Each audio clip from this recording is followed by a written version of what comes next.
Hello, and welcome to another episode of Golden Tan TV. I'm your host, Adam San, and this is a show for sun lovers like you who want to look good and feel great without the guilt. Today I got a wicked episode coming up for you because if you haven't noticed, there's no lotion in the cart. There's free lotion for the members, but there's no lotion in the cart. I got something different for you guys today. What I want to talk about is that guilt part, and I really want to help you understand why you shouldn't feel guilty. Now, I hope you don't mind, I'm going to read off the paper today. I don't have a teleprompter like, those talking heads on NBC. Speaking of NBC, we got them right here. All the links to these articles are going to be in the show notes below. But I want to kind of connect the dots for you a bit to understand why skin cancer gets so much attention. Okay, now, if I ask you a question, how many people died of breast cancer last year? You probably don't know. If I ask you a question, how many people died of colon cancer last year? You don't know. If I ask you another question, how many people died of prostate cancer? You don't know. And then again, I ask you how many people died of skin cancer last year? You don't know. But if I ask you what's the number one preventative factor in breast cancer? You don't know. What's the number one preventative factor in colon cancer? You don't know. What's the number one preventative factor in prostate cancer? You don't know. Now, what's the number one preventative factor in skin cancer? Tanning beds! It's everybody's first answer, and it's getting really frickin' annoying, and that's me censoring myself for television. So, why does everybody seem to always know why people die of skin cancer and blame it on tanning beds? Well, it gets a lot of media exposure, so it must be a pretty big deal, right? People just must be dying left and right for it, right? Okay. Let's get down to the numbers. Breast cancer deaths, 25,000 people diagnosed, 5,000 people dying a year. Colon cancer, 26,500 people getting diagnosed, 5,000 or so people dying every year. Prostate cancer, 21,500 people getting diagnosed, 4,500 dying every year. Skin cancer, 984. So why so much exposure? Why so much fear? Doesn't make a lot of sense, does it? Well, I'll tell you where it comes from. It comes from a lot of media, a lot of articles, okay? If you look at Cosmo magazine, several times a year you're going to read an article about skin cancer, usually about some poor girl dying, which, I mean, no disrespect to the dead, but I want to get to the point of this. So, I'm going to go read some articles. 2 years ago, a news article came out, and every single newspaper had this, from southern United States to Australia to right up here in Alberta. And if you're from the States and you don't know what Alberta is, drive all the way to the top of the United States, that big country above you with all the snow where you think people live in igloos, that's us. Okay. Tanning beds can be as deadly as arsenic. Cancer risk jumps 75%. Ultraviolet radiation device used before 30. Wow, that's pretty scary. But where's common sense? You spend 15 minutes in arsenic, I'll spend 15 minutes in a tanning bed. Let's see who dies first. All right, moving forward. The first thing you'll notice on the article, and you won't see this on your screen, but it says Associated Press right here.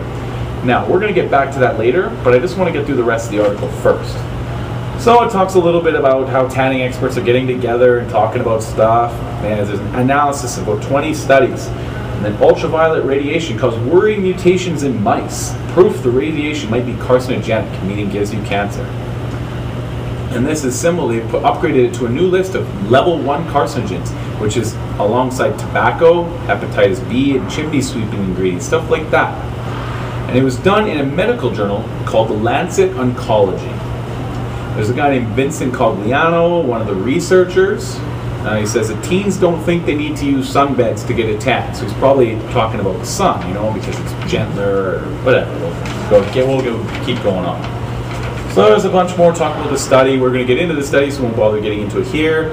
It says people who use tanning beds are 8 times more likely to get melanoma than people who've never used them. Oh, and then Cogliano's back. He cautioned that ultraviolet radiation is not healthy, whether it comes from a tanning bed or the sun. But he said they don't think we need to use sunbaths to get a tan, so where should we get a tan from? He goes on to say that the American Cancer Society advises people to try bronzing or self-tanning creams instead of tanning beds. Interesting. I don't really think that's a tan, but I guess it's a cosmetic tan. Going back to the Associated Press. What's that mean? Why is that there? Well, let's look at the Associated Press. As of 2005, the news collected by the Associated Press is published and republished by more than 1,700 newspapers, in addition to more than 5,000 television and radio broadcasters. The Associated Press itself operates 243 news bureaus, and it serves at least 120 countries. So it sounds like when the Associated Press says something, 1,700 newspapers say it. What the Associated Press is it's basically a little box full of news articles, and newspapers go through and say, which articles are going to sell the most newspapers? That's what their job is. They're in business to sell newspapers. So if there's a story about a little puppy dog that went down the street, picked up the newspaper, brought it back, and that means that dogs are smart, probably not going to sell newspapers. Tanning beds upgraded to a level 1 carcinogen, which includes stuff like arsenic and red wine and birth control and cough medicine. But that they didn't want that. They wanted the arsenic and the mustard gas and all that stuff. So it made for good newspapers. It sold a lot of papers. So then they pull that out, and everybody publishes it the same day because everybody in the news industry gets it. This will sell a ton of newspapers. So if you want to get a singular idea out at the same time, these are the guys to talk to. This is available on Wikipedia, and again, all the links will be posted below in the show notes. So now going on to the study, let's actually get into it.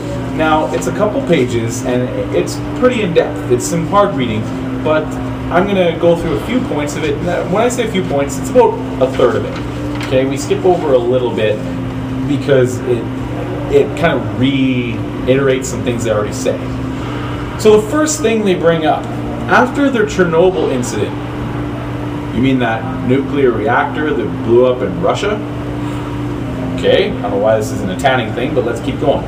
A sharp increase in the risk of thyroid cancer was found with exposure to radioiodines, particularly iodine-131, during childhood and adolescence. This increase might be due to a higher milk intake per unit of body weight among children, a higher thyroid dose per unit of iodine-131 intake from milk, a higher susceptibility per unit of thyroid dose, and a combination of these. Okay, so the Chernobyl reactor blows up, all the milk's tainted because the cows were nearby, they turned green, and now we're getting more iodine-131 in our systems, and so this causes it. And then this caused all sorts of cancer. Got it. So, nuclear reactors blowing up can cause cancer, is basically what they're saying. Then it says, extensive study of atomic bomb survivors shows increased cancer risks at multiple anatomical sites. Anatomical, so on the body. So the working group reaffirmed the carcinogenicity of X radiation and gamma radiation. Alright, so nuclear reactors blowing up, nuclear bombs blowing up cause cancer. I can read a comic book and figure that out, but alright, no problem. So now we go on to say they are highly penetrating and interact with traverse tissue, producing protons, other charged particles, and gamma radiation. Epidemiological evidence is inadequate to assess the carcinogenicity of neutrons because of co-exposures to other types of radiation, such as X-rays and gamma rays. Have you ever been in an X-ray before, where you maybe found inside your mom's body with an MRI or an ultrasound? Okay, so moving forward. The working group reaffirmed the carcinogenicity of neutron radiation, but they just said it was inadequate. I don't understand. Okay, I'm not sure what's going on here, but let's just keep reading.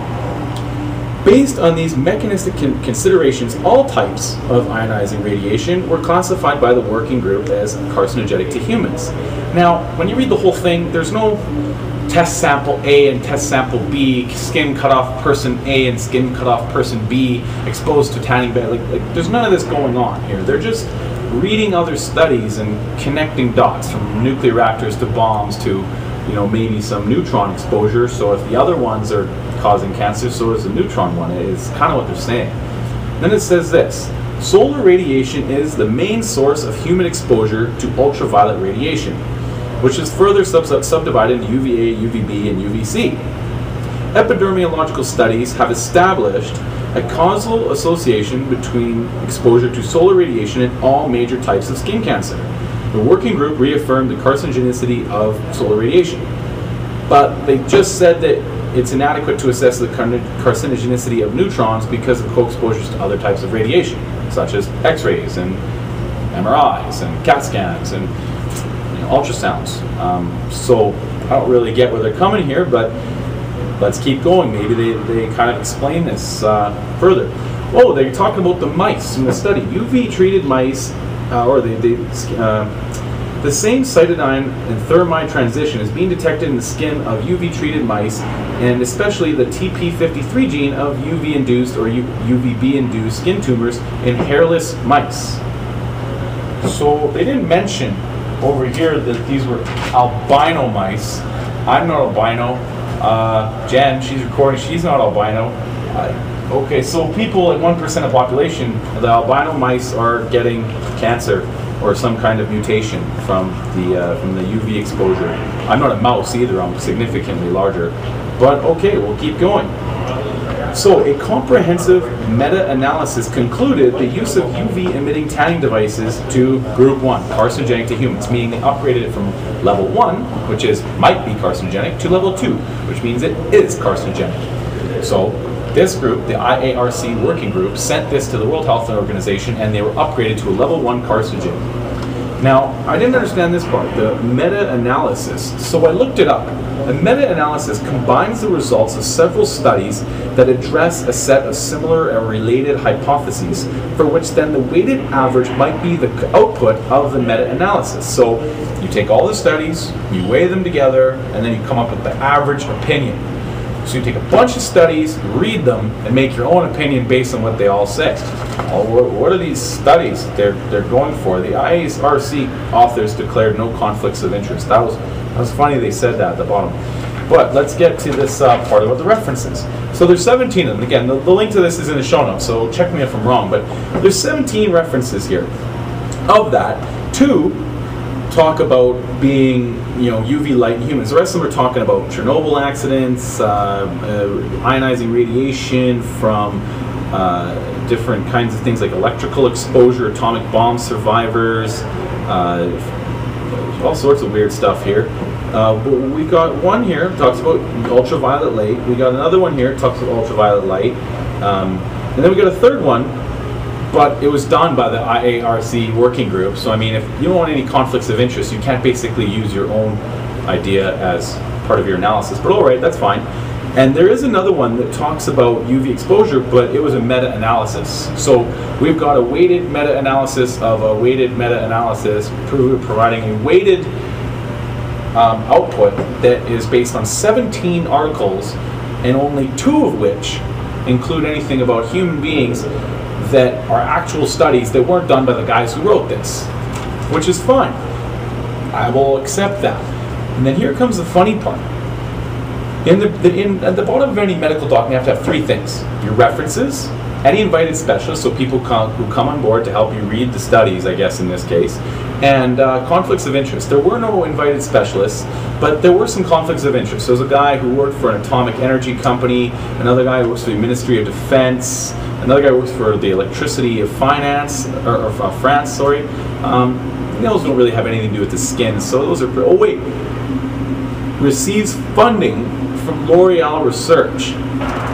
That's interesting. No conflicts of interest. Wait, I remember something about L'Oreal, or no, it was just about skincare products, wasn't it? Yeah. That Cogliano guy who said that we shouldn't go in the sun, even though we've been doing it for a few million years, said that we should use bronzing or self-tanning creams instead of tanning beds. So we've got a bunch of doctors who are funded by L'Oreal Research, taking a bunch of studies about nuclear bombs, telling us that we should use self-tanning creams instead of tanning beds. That's fine. I mean, L'Oreal, they can't be that bad. L'Oreal Research. Once I looked up L'Oreal and I found out who the owner is. And the owner of L'Oreal is actually named Lillian Bettencourt. And I looked her up on Wikipedia. And I mean, you can say your own things about Wikipedia. I just wanted to see a few things that were in there. First of all, she inherited the company L'Oreal from her father. And she's worth about $20 billion.